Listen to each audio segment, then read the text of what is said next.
Welcome back. We obviously have two games to react to from the Wednesday card of NBA playoff action. And, shame on me, fellas, because I was adamant with this group that Dallas was going to win this series. In fact, I put my money where my mouth is. I took Oklahoma City in game one. I had Dallas in that juicy, game series parlay that FanDuel throws our way. And yet here I am, house.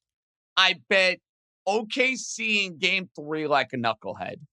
And on Wednesday night, I'm like, 4.5. OKC might have found something. I think Dallas is still going to win this bad boy in 7 games. I was dumb enough to take the Thunder. I mean, I'm just cutting into my profits here, house. Oklahoma City, that's a young team that's predicated on shooting the three.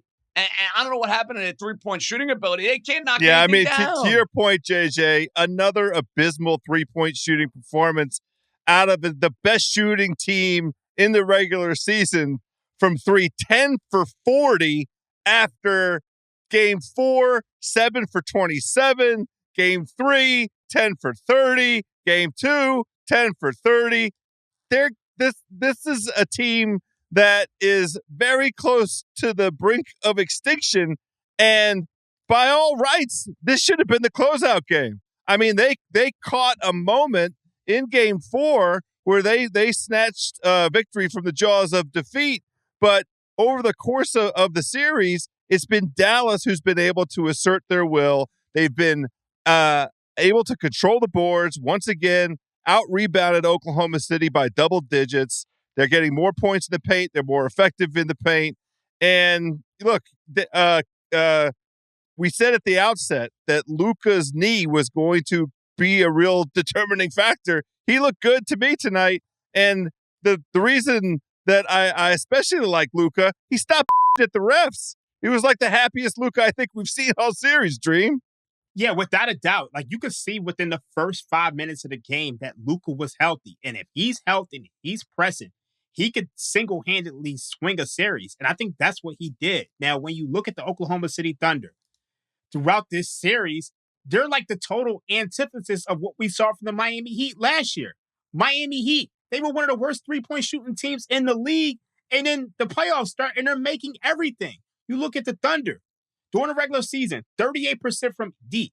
During the last 5 games, they shot 29%. And the one thing that's clear watching this series is that if Oklahoma City is not forcing turnovers, they can't score efficiently. And not only can they not score efficiently, they get beat up on the boards. Dallas just looks like the much better team. And like House said, this probably should have been a gentleman's sweep. No doubt about it. And Raheem, to me, there's no shame in this for Oklahoma City.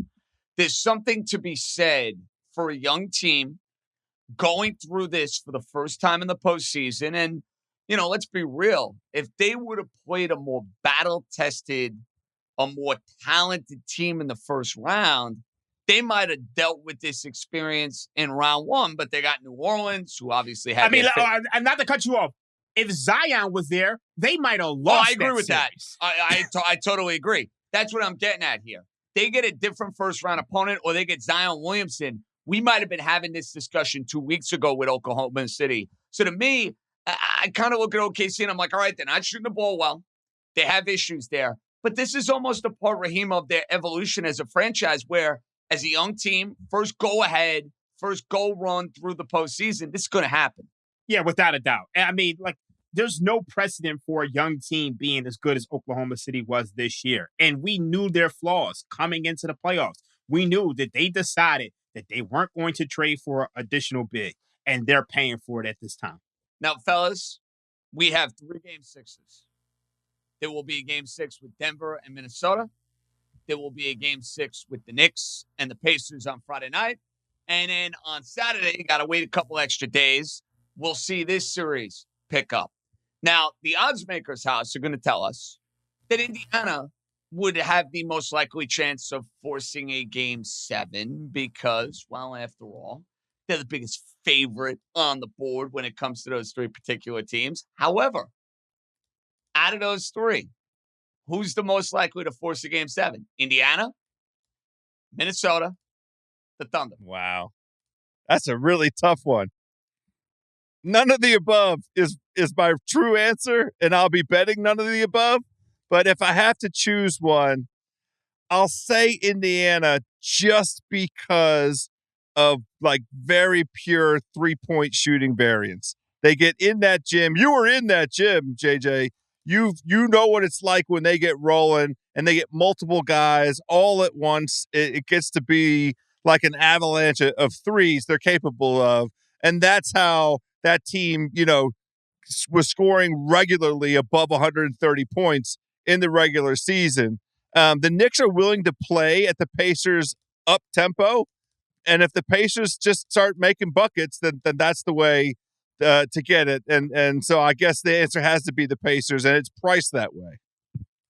Well, the odds makers are giving the Pacers around a 68% chance of forcing a game 7. They are 5-point favorites. They're laying minus 220 on FanDuel Sportsbook. If you compare that with the Minnesota Timberwolves, they're giving them a 57% chance of forcing a game 7. These are the two teams that are home for game 6. So I think you have to look at those teams as the teams who have a realistic shot at forcing a game 7. Now, Oklahoma City, there is a tax on that price if you want to back the Dallas Mavericks to end this in 6 games. They are 4.5-point favorites. I think that line is a little bit inflated just on the pure power ratings for this team.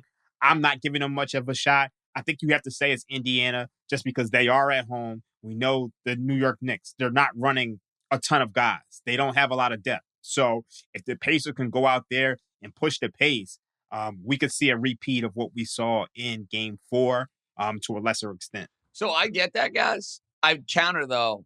Anthony Edwards, I think, might have one more postseason moment in him. I don't think he's going to have 2, but I can see one more Anthony Edwards. Hey, I'm that dude. I want to remind you one more time. I'm that dude. I'm going to be for a long period of time. And you get it back to a game 7 where Denver says, all right, enough is enough. Now, again, I don't think Denver's losing the series. Anthony Edwards could drop 50. But if they're not going to stop Jokic, it may not matter. And I would say what you're really implying, if you're suggesting that Anthony Edwards can control the outcome of a game, you're saying that Chris Finch is going to have a response to what Michael Malone has put on the table.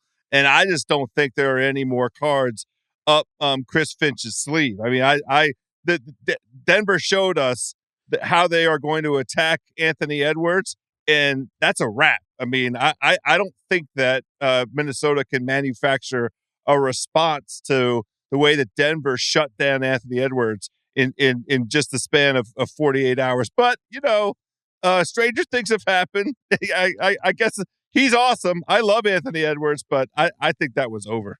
Guys, let's get to the other game that was played here on Wednesday evening. No surprise, the Boston Celtics take down the Cleveland Cavaliers in 5 games. Cleveland, a mash unit. The Celtics, Raheem, we've seen teams go through cakewalks to get to a conference final. And I'm not just trying to throw major cold water on Simmons and the Celtics. Maybe a little bit. I might be trying to throw a little cold water on the Celtics. Dude, these games have been unwatchable. I mean, Miami without Jimmy Butler, they've been unwatchable. And I know Cleveland fought, and you had guys stepping up like Morris hitting some big threes and whatnot. Thank God I don't have to watch any more games in this series. That was honestly my feeling as I'm sitting down and watching the 4th quarter of this game. I'm like, thank heavens I do not need to watch any more Celtics and Cavaliers games. I've had enough of this series. Good riddance. Yeah, I mean, that whole series was like basically unwatchable. And you're just watching it just because, I mean, you want to see if you can gain any information about the Celtics going forward. Obviously, you really haven't learned anything. You learned that this is still a team that's going to play with their food, and we have to see what they look like when they're being tested. Now, the Cleveland Cavaliers, I think they have big changes coming. They're talking about letting go of J.B. Bickerstaff. We know Donovan Mitchell is a trade candidate. So I think that's probably the most interesting thing that's come out of this series. It is amazing, JJ. In a matter of hours, we're already in the postseason with Cleveland. We're already firing coaches. I mean, the NBA is in warp speed at all times. The reason to watch tonight, though, and I really hope all of our gambling gurus out there were tracking along on this show 1 week ago. We told everybody, go ahead and get down on the correct series outcome on this joint. All you got to do is go ahead and bet on Cleveland to win game 2 outright, Boston to close it out from there. That was available at 21-1. I better see my Twitter timeline filled up with all the betting buddies out there celebrating because we talked that one right into existence, Dream. Dream put it out there, and then we spoke it right into existence, JJ. Hey, listen, we'll take them. We'll rack them. House, you learned anything about the Celtics in this series? Yes, they survived that series in perfect health. And Kristaps Porzingis got to rest that leg every night. That's what I learned. I learned that they get to sit tight, get an extra few days of rest for Kristaps, and they survived that series in perfect health. That was the only thing that mattered in terms of an outcome of that series, JJ. Gents, when we come back, the NFL schedule and the NFL, give them credit. Only the NFL could make the schedule like an event where I'm like scrolling through Twitter and I can't wait to see where I'm plotting my road trips and I can't wait to see what the holiday games are going to be. Like they have it down to a science. From a handicapping standpoint, is there anything we can take away from what was unveiled earlier on Wednesday? You'll find out right after this.